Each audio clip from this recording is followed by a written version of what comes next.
So, here's my review of Smackdown, the first 3 hour episode of Smackdown.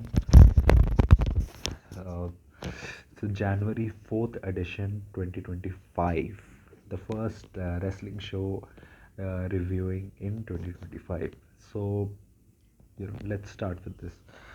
In my, some things that I should clear. I miss some stuff in the beginning of the show. Like I missed the Shinsuke Andrade match, but what I have heard is that it was a fine match. The from what the Twitter comments I have seen, that the tradition of Andrade not getting a reaction on his entrance, but then getting people invested into his matches continues. One thing I know that LA Knight confronted him after the match, and now it is set that LA will face Shinsuke for the title next week. People are saying that Shinsuke was made tire champion only for like the Noah thing, but I think the way the videos that we have seen of Triple H doing, all that for Shinsuke's character and all, I don't see Shinsuke losing that title. I think what probably happen next week is Shinsuke and LA will have their match. Shinsuke will do some of his shenanigans, and I think most probably Andrade will get in there, and probably due to some confusion, Shinsuke will win. And you can bring back the story of, remember when Andrade versus Carmelo happened? I think it was one of their matches in the best of the seven series. uh, LA Knight actually cost Andrade a match, which he actually wanted to cost Carmelo. You can do the same thing, but now with Andrade costing LA the match. And I think with this, you can actually set up a triple threat match for Saturday night's main event, because I think a lot of things are getting set up for Saturday night's main event, which we may see. I don't know, maybe the tag with the yeah, and let's moving forward. The tag title match happened. I didn't know this was happening. So they, Alex Shelley and Chris Sabin had their backstage promo video package before the match. It was like that we have trained you for so many years, but now you'll see what we can do. Like you are a snake and all that. And then you had them also say that it took us 3 matches to win the titles. This time it will take us only one, which I think was a very good line from Shelley. Then the match happened. I think the match was very good. Like this is the most over. I think apart from like their match against the Bloodline, this is the most over that Motor City Machine Guns have been on the main roster. Like people were clearly into their stuff.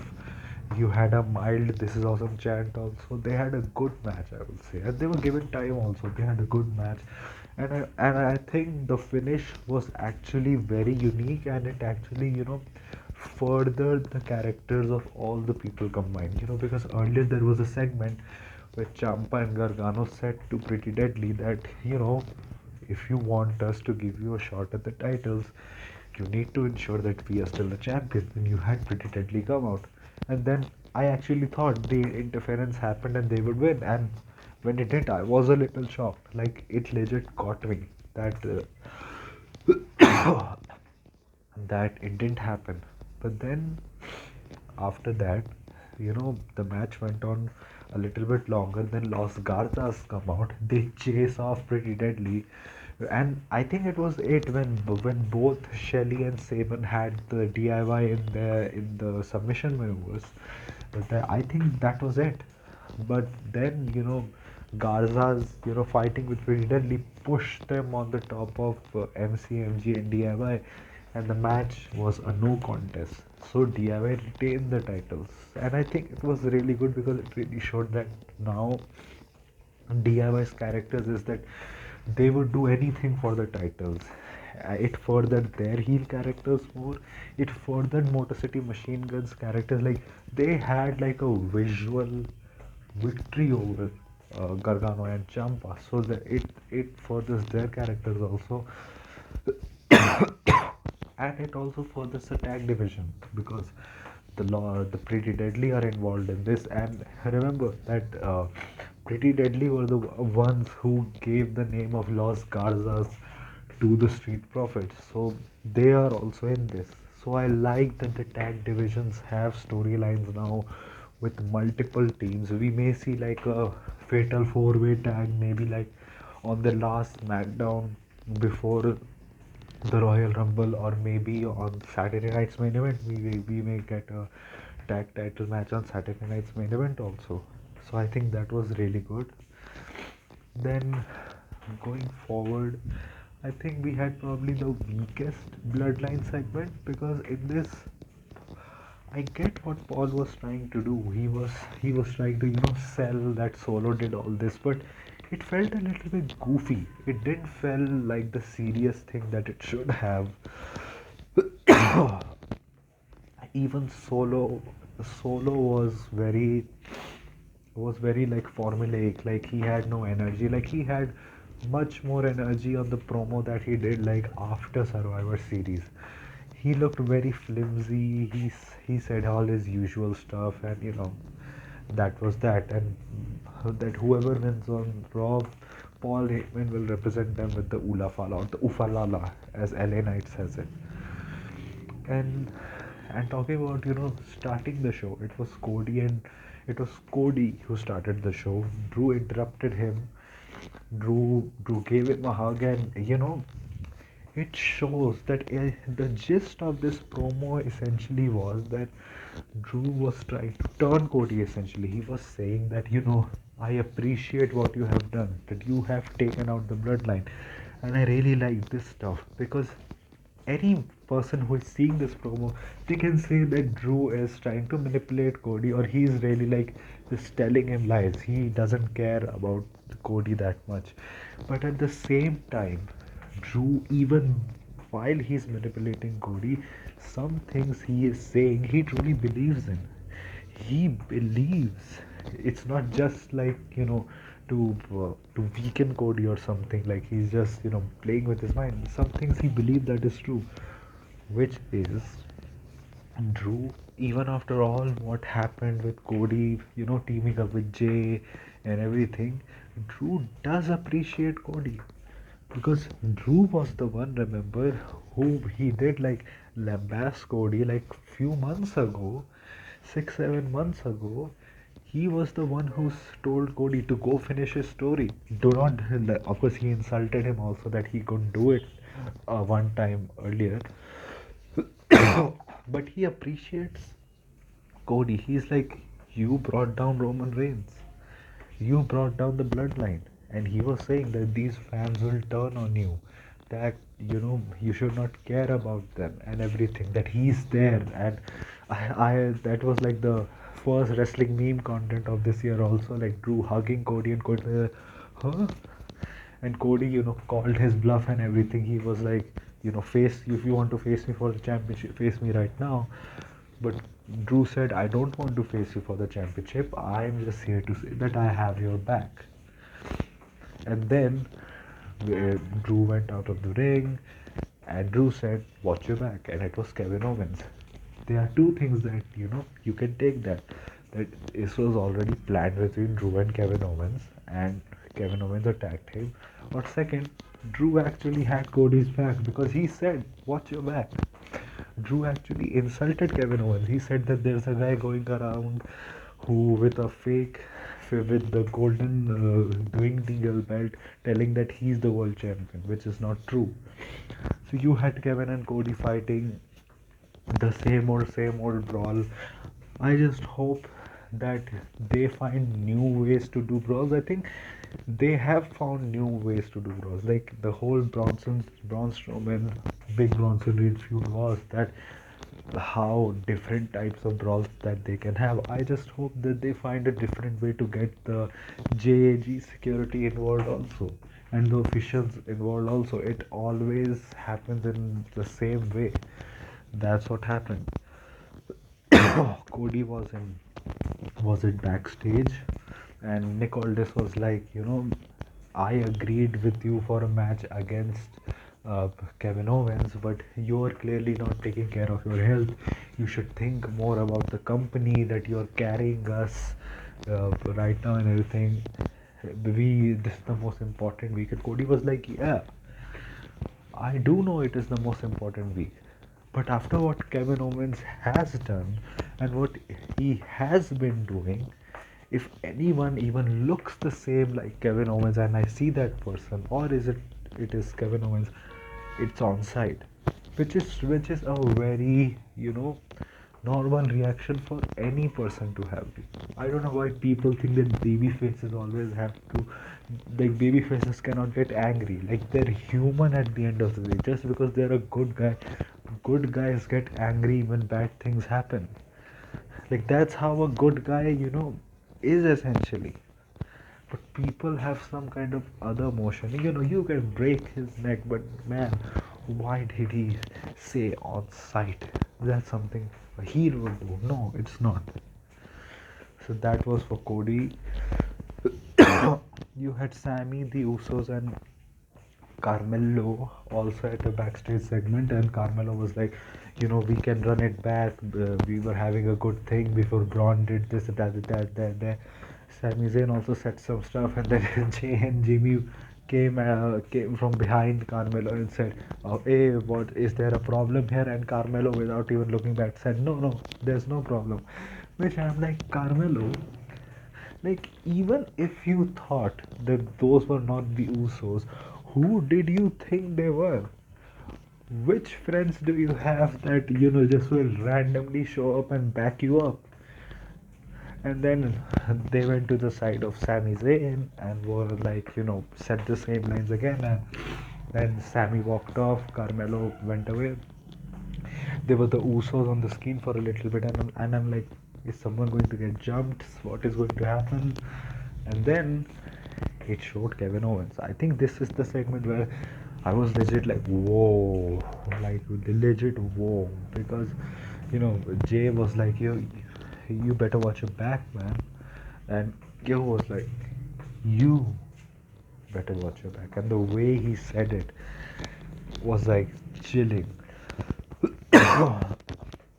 That's what I see happening in the future, like Drew, KO, Seth together going against Sammy and the Usos.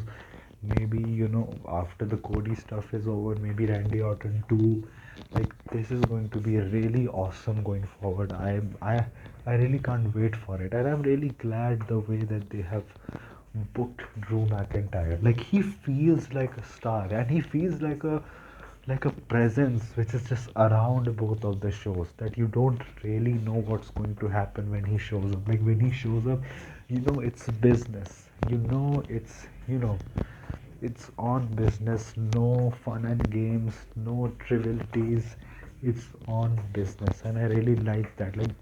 Like after losing like that kind of a feud with CM Punk, you would have expected maybe Drew to cool out, but they have brought him back in a fashion where it is coherent story wise, but it is also like he's he's one of the top guys again. Like, he's since he has returned, he has been in that bloodline circle. He has been with Seth, he has been with Cody this week, so he has been in the main circle, and I really like that for Drew. And most likely that means that Drew has been drafted to Smackdown, so we may see a Drew, undisputed championship reign maybe in the future. I mean, Drew being the one beating Cody is not really a bad shout, because Drew, after whenever Roman Reigns' business with Solo Sikoa can end, maybe after WrestleMania also, you can have Drew going against a face Roman and beating a battered Roman. Like, if Roman loses at Mania against Jacob Fatu, this is just the top of my head.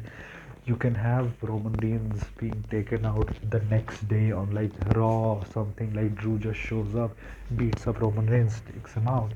Then for some months, Roman can be off TV while Drew is like maybe going after Sikoa or something. The defeated ones, going after them, or just having feuds are normal. Then you can have like a Roman return, Drew beating a Roman, he is returning, but he has lost all his confidence. Where you can actually have a true Roman babyface arc, where the Roman that we are seeing now has not changed. He has not apologized, but the Roman that loses to like someone like Jacob Fatu at Mania still comes back, loses to Drew, then he actually goes on apologizing, evolving from like the tribal chief, the head of a table, to a new babyface character. I think that will be a really good storyline arc for Roman Reigns, which will culminate in like a Roman versus Rock Mania match where he finally beats the Rock and ends it. He doesn't take the Ulafala and wear it and everything. He's like, this is it, Roman Reigns versus Rock. I won. I am a new person now. The way that the things have been done, it's over. That's when they go their separate ways, and that's how the Bloodline storyline ends. But then, if Drew beats Roman, Drew beats like people like Sikoa and has like feuds in between which are like important to his story. You can say Drew's own story. Like going against Sheamus or maybe going against Gunther, maybe going against other people, and then eventually he being the one beating Cody for the undisputed championship. I think it can work. You can also have Drew like in the US title picture or in a non-title feud. Like there are enough people where I think he can work with to get that off. And then going forward, I may have missed some stuff, so remind me in the comment section.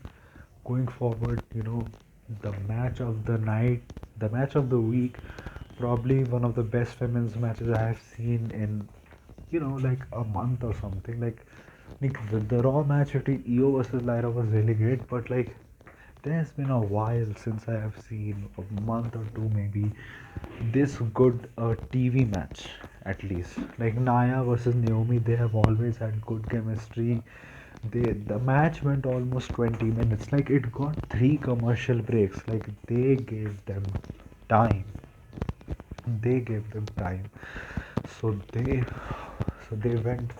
First, let's talk about the Bloodline match. It was the simple, like always, the Bloodline formula, working over the opponent, comeback, and all that. I liked the ending. I didn't like the fact like Jey Uso like had got a visual pin over, not a visual pin, like he hit like a super his finisher and all, but that's fine.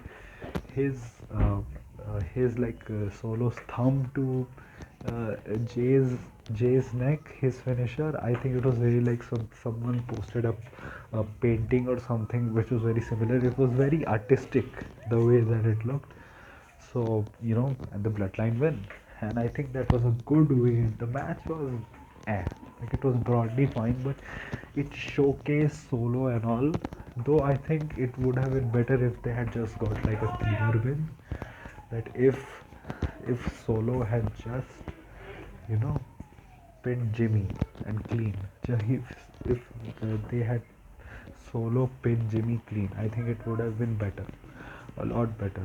Then going into the Naya versus Naomi match, like I will give this match a 4.5 stars match. Like it was a legit near 20-minute, like very good match. Like it showed like their previous matches also Naya had really good chemistry with Naomi, like probably her best chemistry. She didn't have any chemistry with Bailey. Like their matches were ass. They should have had that bad blood match be a triple threat, and it would have been infinitely better. But let bygones be bygones. It was a really good match. Like there were legit spots where you would feel like this is it. Naomi is winning, and both pulled out all their moves from their repertoire. It was really good. Like Naomi did a Samoan drop. Naomi did like a crucifix bomb and everything. Naya was throwing herself around for her, and it was really good. And the best thing that happened was the cash in, because Tiffany came out with the referee and then she pushed the referee over the barricade, and I was like, why did she do that? And I got why she did that when I read some comments like on Twitter or on Insta. Oh, she did this because of this. And then it was she pushed him over the barricade, Then Nia like hit Naomi with the briefcase while Candice had her distracted, and Nia won the match. But then after the match, it was uh, Bianca started I think Nia attacked Bianca. Bianca started attacking Nia, and they were having a brawl. And then what happened was that Nia got the better of her, and then Tiffany just took the briefcase, uh, hit uh, uh, uh, hit Naya with it. Then Candice came, she hit her with it too. She went out to the ring and she waited because Bianca stood up and she gave like a KOD to Naya. Now you can say it was kind of a little bit, goofy and weird because, you know, why are you hitting Naya? Like, okay, she beat you, but Tiffany is standing right there, back out. Like, do you really want to help her get cash in or anything? But you can justify it by saying because, first, simple, that uh, Naya attacked Bianca, so she attacked her, and and second because Bianca thinks that Naya attacked Jade, so she gave the KOD. Tiffany took her out, pushed her over the announce table, and then she cashed in. She hit the PMS, and she is the new WWE Women's Champion. Like they got us good with the swerve, an awesome match, the best women's Money in the Bank cash in since the women's Money in the Bank cash in has come. Like they got us with the swerve and they did it, and the crowd went absolutely nuclear. Like when they went nuclear for Dolph Ziggler when he won against Alberto Del Rio, maybe not to that extent, but they were wild for Tiffany Stratton, and this just shows, like I saw on Twitter, like talent like Tiffany and Braun Breaker, which are still not there the 100%, but they have things in their repertoire, be it their mic skills, their character, their wrestling skills, that that they have something special, and you give them like a push. They have this stop start career in NXT 2.0, but they overcome that. By the end they come to the main roster, and then even there they start a little bit from the low, but then they have a sudden rise, and then they are where they are right now, one being the Intercontinental Champion and one being the Women's Champion. I think it's been like what, 3 years since Tiffany has been wrestling in NXT and like main roster combined, and she has been an NXT Women's Champion, uh, Miss Money in the Bank winner, and now the World Champion, the WWE Women's Champion. I think someone like I think it was Kale or someone on Twitter who said like I think it is probably only Kale, or I don't know who it was. Like only Brock Lesnar has had this kind of a rise, like Brock Lesnar or like a Kurt Angle, like in just such a short time, like straight to the top. And I think it shows. Tiffany, I think now that she's champion, she's probably going to be like a little bit on the like a tweener, I think. So I think what she has to do, really has to do, is work on her character, maybe like how to present a Tiffany Stratton now, which is probably going to be a little bit more face than heel. Of course she's not going to be a squeaky clean baby face now, she's probably going to be a tweener. Like how she's going to speak on the mic, how is she going to carry herself. I think carry herself is fine. I think in ring she doesn't have to worry about anything, but I think mic skills and her character work, she may have to like try new things, because now she is going to be in essentially a tweener role. And I think probably either Charlotte wins the Rumble or Charlotte wins the Elimination Chamber, and at Mania we're probably getting Tiffany versus Charlotte. And knowing Charlotte, she'll probably win the championship, but I hope she doesn't and she puts Tiffany over. Like if she is like a tweener babyface going into Mania, if Charlotte decides that she will win, yeah, but then even then Tiffany is probably going to be a face, because it will be like she put up a great performance but she lost at the end. And if she loses, it's probably going to be like a passing a torch situation. So she's probably going to be a true babyface then. So Tiffany, right now I think being a tweener is probably going to be a little bit more easier for her. Like she can be like that kind of a tweener where she goes after Naya also, but like escapes from the babyface, escapes from the heel also, but the crowd loves her. The real problem will be after Mania, when whatever the result happens in the Charlotte match, she is going to be a full-fledged babyface after that. I think that's where her mic skills, her character skills, how is she going to manage the change, how is she going to like bring herself to that level, that she stays at that level. We're going to see that after. So that was the Smackdown today. I think uh, I think it was a fine Smackdown. I really liked the 3 hour thing because first off it really showed that it was like a haphazard show put up at the last moment because like two things were announced before the show: Naya's match and the Bloodline and the Shinsuke match. And I think the last day they announced a lot of things. But if if this show is we are what we have to see what is going to be the tone in the future, I think it's good because SmackDown becoming the more of the wrestler show, the in-ring wrestler show, the land of opportunity, like it was back in 2016, and now with a promoter who focuses a lot more on ending storytelling than it was before, on like in-ring action than it was before.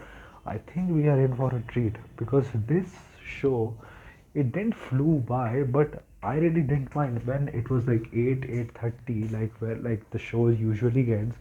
I think at 8 I was really excited because I was like, oh, 1.5 hours left more. Like I was really excited about that. So in my opinion, I think that they have to really figure out what is you know the soul of both of the shows. Raw is going to be much more of like a glitzy glamour Netflix show, and SmackDown is going to be the more of like in-ring wrestling, land of opportunity, where people like Andrade, maybe like Ilya, maybe a Bate, maybe a Pete Dunne also, like they get in, they have like the graps, and that is more kind of a show you want. I hope they figure it out, and they keep both of the shows to those specific ideologies. That's way that the shows have a distinct identity, and also that we get different types of shows. Not every show should be similar also. So I think this will be this will be a good thing, but also it makes me the show, it was it gave me a good feeling overall. I would say the show gave me a good feeling. I don't know how the 3 hours is going to be going forward, but I didn't feel like, oh my god, what is 3 hours going to be. But I felt like it's going to be fine. It's going to be fine. So that's was my review for today. If you like this video, like this video. If you like this type of content, like, share and subscribe. If you don't, share it with those who do. My social media links, my Twitter and Instagram link is in the description. Please go follow me on that. My UPI ID chefboy@okicici. Please donate however much money you can, because I want to make YouTube a permanent career option. Please provide me valuable feedback on my videos, and that was it for right now. That was my Smackdown review. So thank you. Goodbye. Aluda.